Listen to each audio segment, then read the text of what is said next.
Good morning, students. Today we are going to revise the chapter 3, two stories about flying, which is from the book First Flight. Okay, in this chapter there are two stories. One is his first flight, and the second is Black Aeroplane.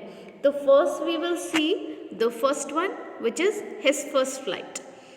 Okay, it is the story which is written by O. Harty. In this story, you all will come to know about a young seagull who is afraid of flying.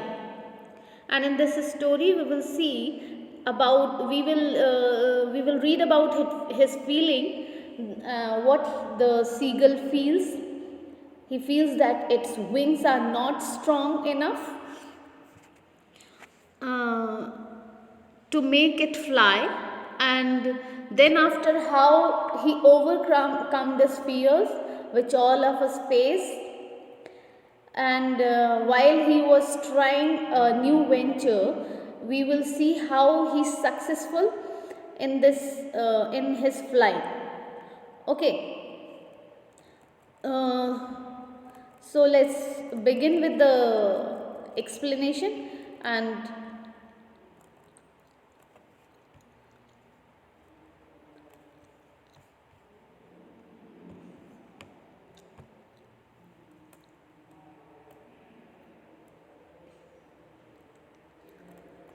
when we will see that in this chapter, when we will see that in this explanation, we will see the word meanings and the summary also.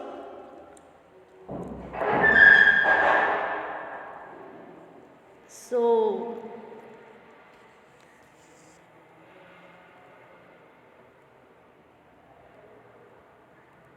hold a second.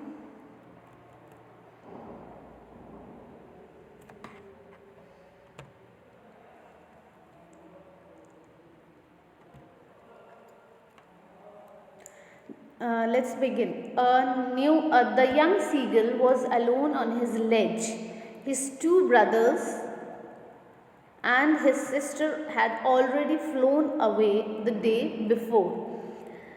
As I already told you that in this story we will see that how the seagull was afraid of flying.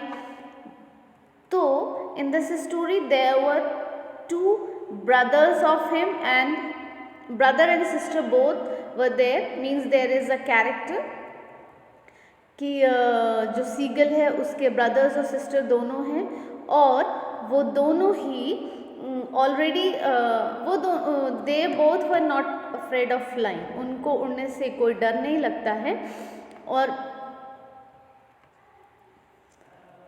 वो लोग already उड़ना सीख रहे थे. He had been afraid to fly with them. Somehow, when he had taken a little run forward to the brink of the ledge and attempted to flap his wings, he became afraid. जैसा मैंने बताया था कि वो डरता था, लेकिन जैसे तैसे उसने कोशिश की कि वो उड़ सके. तो उसने जब कोशिश की तो उसको वो ये डर गया. जैसे ही उड़ने के लिए उसने अपने पंख हिलाए तो वो डर गया.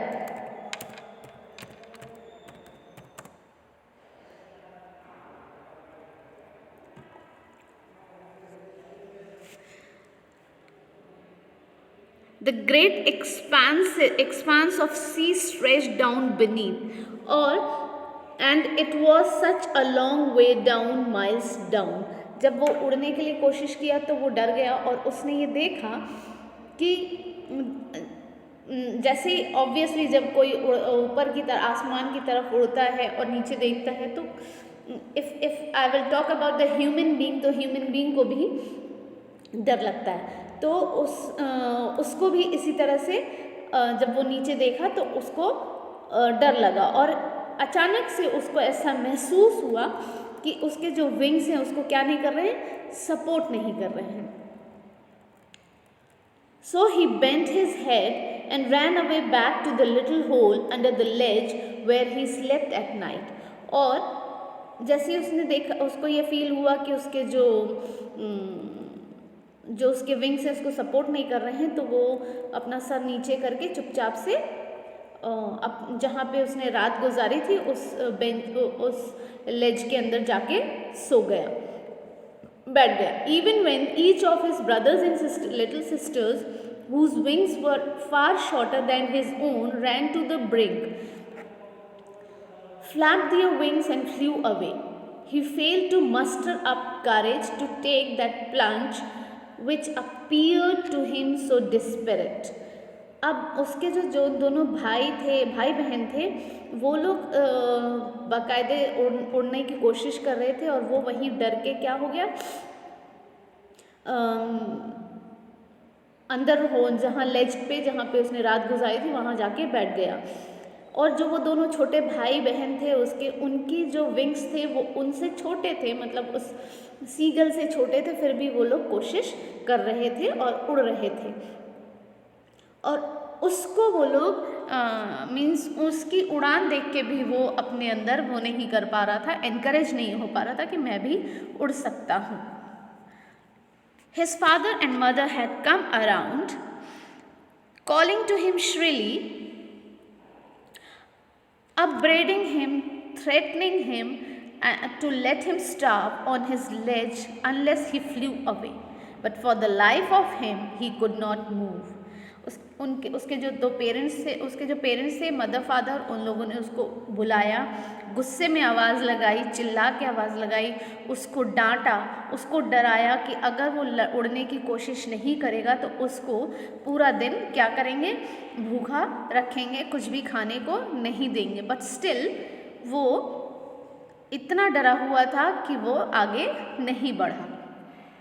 That was 24 hours ago. Since then, nobody had come near him. The day before, all day long, he had watched his parents flying about with his brothers and sisters, perfecting them in the art of flight, teaching them how to skim the waves and how to dive for fish. अब 24 hours गुजर चुके थे, कोई भी उससे बात नहीं कर रहा था, बट ही वॉज सच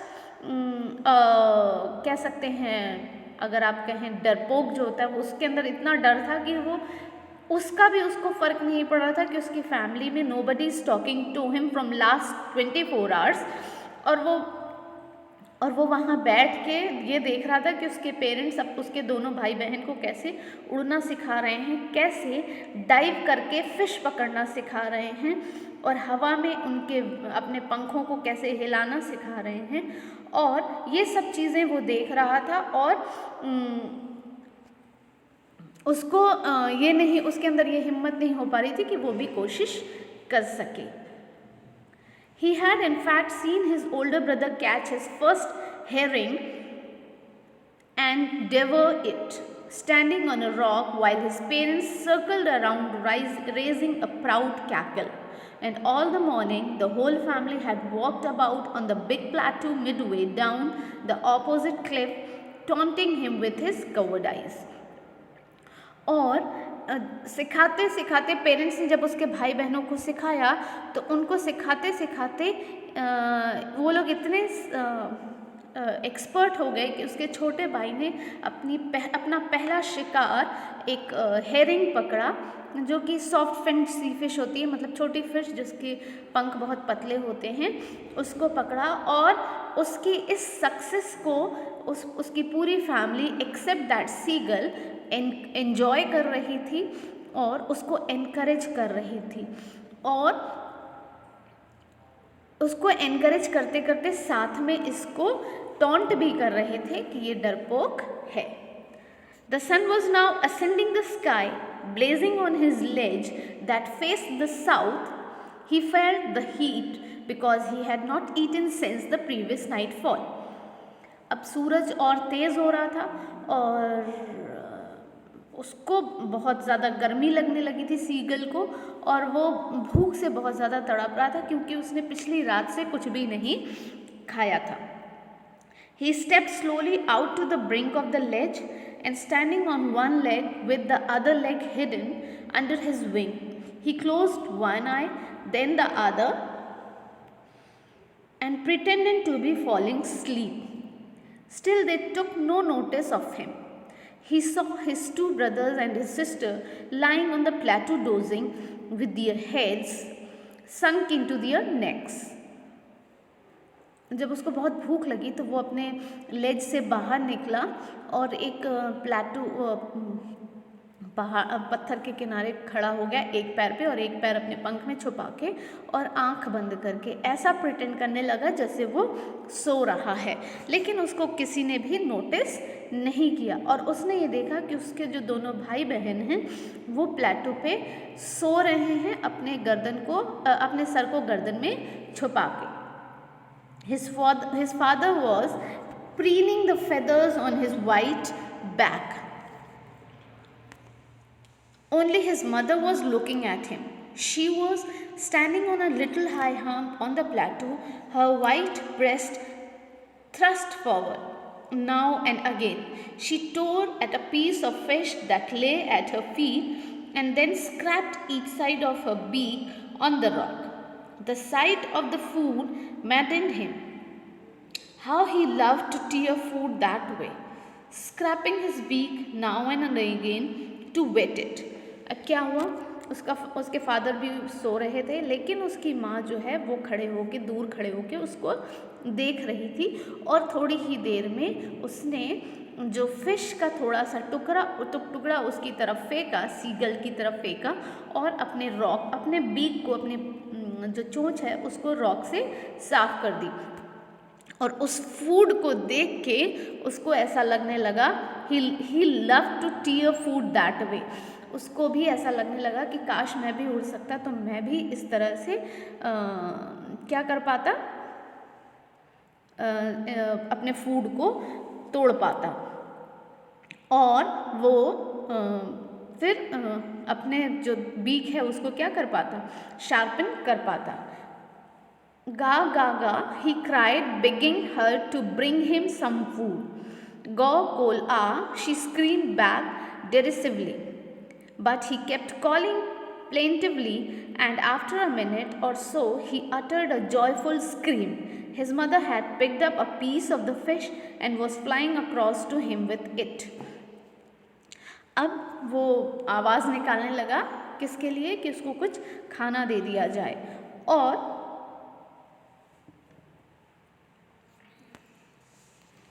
वो ऐसी आवाज़ निकालने लगा, उसकी माँ ऐसी आवाज़ निकालने लगी जैसे वो ये बताना चाहती है कि तुम क्या हो, स्टूपिड हो। लेकिन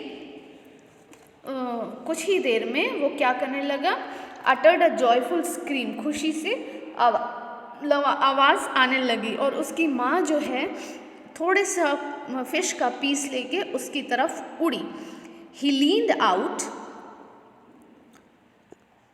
eagerly, tapping the rock with his feet, trying to get nearer to her as she flew across.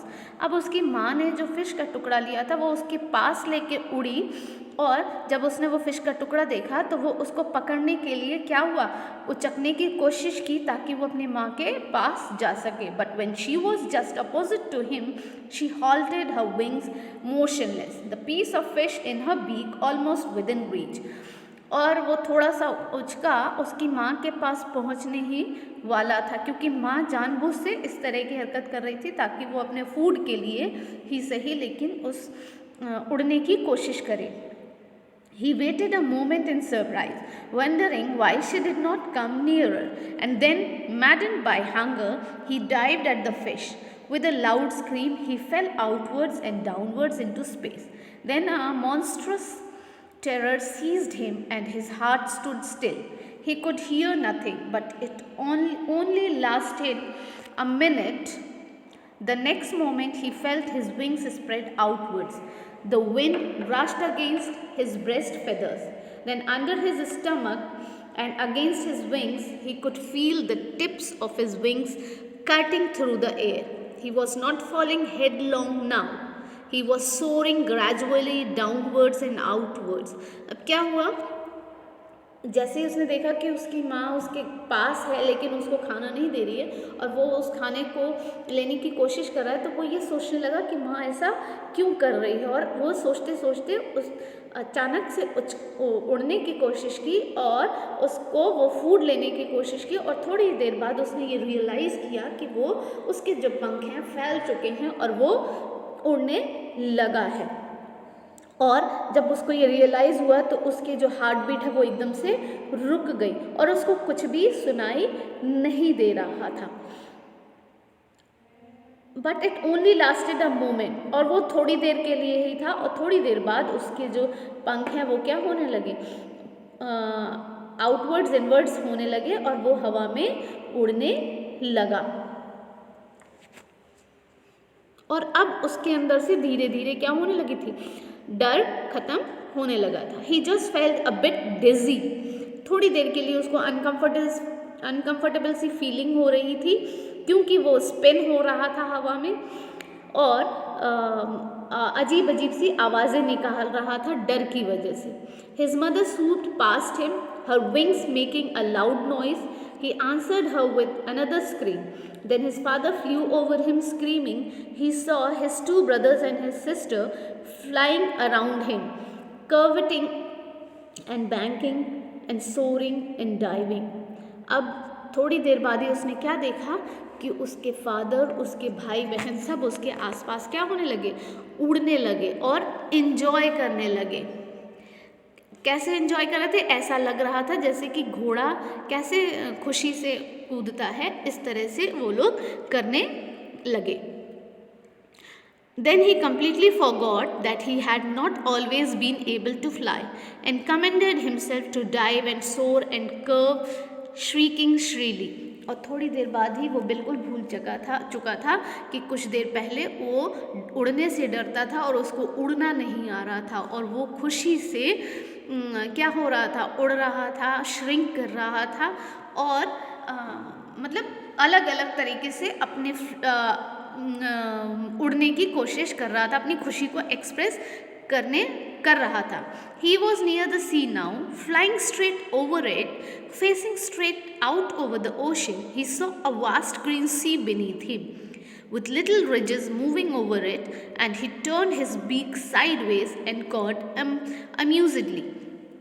अब जब वो उड़ते उड़ते समुद्र के किनारे पहुंचा तो उसका वो एकदम स्ट्रेट हो गया, यानी बीक उसके एकदम ओशन के नीचे, और उसने देखा बहुत बड़ा हरा सा समुद्र और उसने उसमें डाइव करने की कोशिश की, यानी अपना शिकार पकड़ने की कोशिश की। His parents and his brothers and sister had landed on this green flooring ahead of him.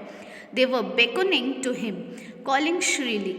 He dropped his legs to stand on the green sea. His legs sank into it. He screamed with fright and attempted to rise again, flapping his wings. But he was tired and weak with hunger and he could not rise. वो समुद्र पे बैठ के अपना शिकार पकड़ने की कोशिश किया और वो वापस उड़ने की कोशिश किया, लेकिन वो नहीं कर पाया क्योंकि वो थक चुका था और उसने 2 दिन से कुछ भी खाना नहीं खाया था। और उसके साथ साथ उसके भाई बहन और उसके फादर भी वहाँ तक गए। Exhausted by the strange exercise, his feet sank into the green sea and then his belly touched it and he sank no farther. He was floating on it and around him his family was screaming, praising him, and their beaks were offering him scraps of dogfish. अब जब वो थक गया था, उड़ नहीं पा रहा था, तो उस मतलब उड़ने में बहुत कमज़ोरी फील हो रही थी सी के पास, तो और उसके पैर उस पानी में नीचे जा रहे थे। तभी उसके पेरेंट्स जो हैं, उसकी जो फैमिली है, जो वो स्क्रीम करने लगी और उसको बताने लगी कि अभी डॉग फिश है, उसको स्क्रैप कर लो, पकड़ लो। He had made his first flight. और जब उन लोगों ने उसको एनकरेज किया, उसने क्या किया, तुरंत उस डॉग फिश को अपनी बीक से पकड़ लिया। तो this was his first flight. यानी in this story the writer is trying to explain that कि practice makes a man perfect. यानी अगर इंसान कोशिश करे तो वो क्या कर सकता है,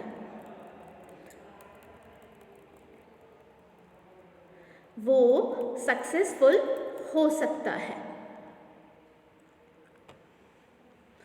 और अगर इंसान ये सोचे कि वो कुछ नहीं कर सकता तो वो ऑब्वियसली कुछ नहीं कर सकता है।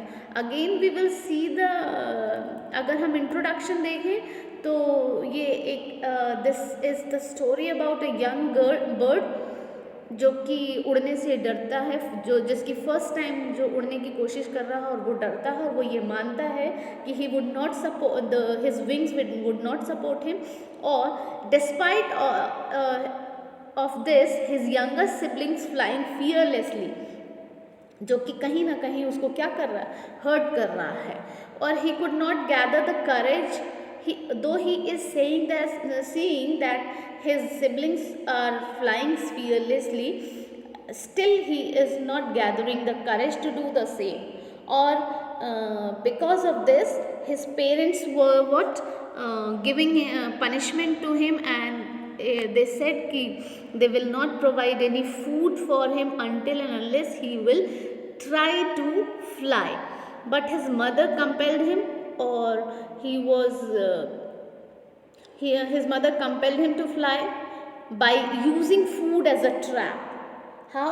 उसके आसपास उसका फूड लेके उड़ने लगी, and his mother was thinking कि may be for the food he will try to fly, and obviously this works, and the young bird started flying. And so the lesson reflects that how one hesitate to take the first step. Obviously पहला कदम लेने के लिए सब hesitate होते हैं, and that fear is all in the mind, but still one should trust one's abilities. अपने आप की काबिलियत पे क्या होना चाहिए, ट्रस्ट होना चाहिए, because the fear of suffering is worse than the suffering itself. जो the fear of suffering is verse then the suffering itself, यानी जो झेलने का जो डर रहता है, किसी भी चीज़ को फेस करने का जो डर रहता है, वो सबसे बुरा होता है जब तक कि आप किसी चीज़ को फेस ना करें. So always try to face, either it is worst time, either it is good time, either it is bad time. Okay, so remember that try to do the thing rather thinking that it will not be happen by me. ये नहीं सोचना चाहिए कि किसी भी अच्छे काम को करने से डरना नहीं चाहिए, ये नहीं सोचना चाहिए कि मुझसे नहीं होगा, बल्कि करके देखना चाहिए. Okay, so this is enough for today. In next class we will see the next point, the black aeroplane. Okay, till then take care and have a nice day.